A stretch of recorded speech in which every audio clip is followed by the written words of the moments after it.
Time management. This is the most basic task of fundraising. And this is the one that hangs up most people. This is the one where you got to take a deep look at your calendar and decide whether fundraising is important or not. Because if it's important, if local fundraising is important, if breaking from dependency is important, if teaching your constituents to break from dependency is important, then time management is important because it takes time. Fundraising is hard work. All three aspects we talked on: discovery, acquisition, and nurturing. Each one of those is a separate strategy with a separate set of responsibilities and outcomes and materials and approaches and strategies. And each has to have time and somebody responsible. And so the best way I know how to do that is to create an actual physical calendar. And what that calendar says is what's going to happen. Let's say there's some daily routines. My development calendar, when I fundraise, when I've been in charge of fundraising for something, it shows me what I'm going to do every day. I may not actually get to it because I'm one of those people that love to plan and then ignore them. And so it always gets me into trouble. But you got to start with the plan, the actual calendar. So one of the things that I did at the rescue mission, which really helped me figure out fundraising because I didn't know my way around, was when the mail came in, I had my secretary, and I always had a secretary no matter how poor the operation I was working in, because I am administrative assistant, they're called today, because I was useless on details. Even though I tried, I was klutzy with them. But the actual calendar, I used to have a report on my desk every morning at 10 a.m. of all the gifts that came in the day before. And my staff knew I had to have that report at 10 a.m. And that time was blocked out as best I could. I'd review the report, I'd sign receipts, and I'd make sure that everybody on that report was acknowledged in one form or another. And because the mission was so small then, I was able to contact people and get back to them and thank them for their gift. And I did it immediately, because if they made the gift on Monday, I knew about it on Tuesday. By Wednesday, they knew that their gift had been received.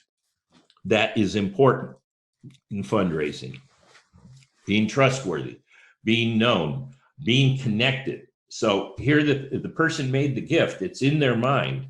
You let a week or two go by before the receipt, they're possibly going to forget that they made the gift. Let's say they were at one of your events and they gave you a $20 bill in the offering plate that went by at a concert, and you somehow have their name.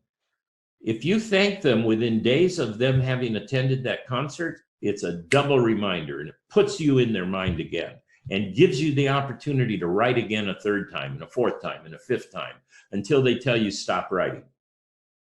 That's how persistence.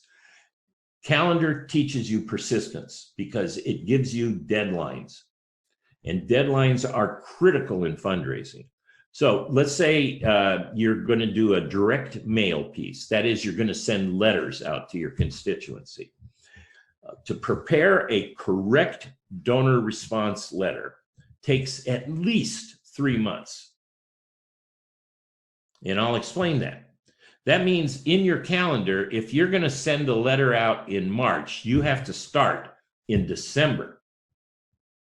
Because you have to get your story right. You have to gather your materials. You have to know your strategies. You have to know where your funding is. You have to create your letters of inquiry. You have to create your proposals. You have to launch your fundraising approaches. All of that's going on, and you're keeping track of it in your calendar. And it's telling you your deadlines that I have to have this. So let's say you have a letter that's going out March 1st. You have to have it written. That means you have to gather the story materials. You have to gather the art. You have to line up the printer. You have to have the thing written. You have to have the address. You have to figure out how you're going to send it. That's just the old-fashioned letter writing way. You can go through all of this, but your calendar gives you deadlines. Deadlines means you're dead if you miss them. And a person like me, if you can believe it, working in newspapering, we were nothing but deadlines. And I was the anti-deadline person. I'm the guy that likes to shift deadlines and move stuff around. But in newspapering, my paycheck was dependent on me getting the story in at 10 a.m. for an afternoon paper and 6 p.m. for an evening morning paper. And if I was at 6:01, I was fired. That's how bad, that's how demanding it was in the days of print journalism. And so I wanted you to bring that vigorous discipline to your fundraising. And it is time management. You have to carve time out. You have to set priorities. If you don't, you will not succeed. This is the eagle and the fish story. This is the going and finding the bugs. This is diving over and over again into the water for your fish. You don't do these things, it won't happen. God will bring in love gifts to get you across your ignorance, to get you across your weakness. He will bring all kinds of miraculous things into your life, like that load of frozen steaks when the rescue mission had no food to feed the hungry that night. God's love for the least of us is breathtaking, isn't it? When we start doing things for him, we see breathtaking things, like watching 100 people get fed through a miracle gift because our name was in the phone book. Okay. And just getting in the phone book, you have to make the phone book's deadline. You have to have your copy ready. You have to have all of this stuff in a calendar. What's going to be a regular recurring feature of your fundraising work?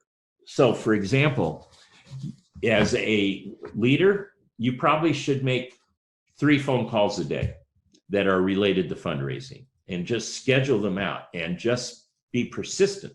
Make sure if you've got staff engaged that they're doing 5 or 10 phone calls a day. And we'll go through how to set up the math, but you're actually going to know that it takes sometimes, if you're, particularly you all as National Alliance leaders, particularly National Alliance leaders, you deserve international funding.